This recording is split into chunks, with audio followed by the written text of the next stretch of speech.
মেয়েদের ছোটবেলা থেকেই একটা জিনিস খুব বেশি শেখানো হয়, জানো কি? চুপ থাকতে।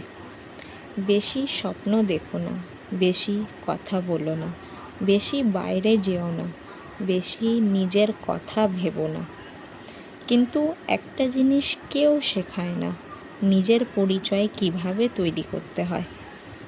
অনেক মেয়ে আছে যারা সংসার সামলে সবাইকে দেখে রাখে, নিজের কষ্ট লুকিয়ে হাসে, তবুও রাতে ঘুমানোর আগে ভাবে, আমার নিজের জন্য কি কিছু আছে? নারী শক্তি মানে শুধু বড় বড় কথা না, নারী শক্তি মানে হাজার বাধার পরেও আবার উঠে দাঁড়ানো, নিজের স্বপ্নকে পুরো পৃথিবীর বিরুদ্ধে গিয়েও বাঁচিয়ে রাখা।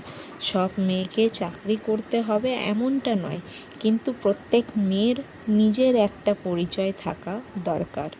কারণ একটা মেয়ে যখন নিজের পায়ে দাঁড়ায়, তখন শুধু একজন মানুষ না, একটা পুরো প্রজন্ম শক্তিশালী হয়ে ওঠে।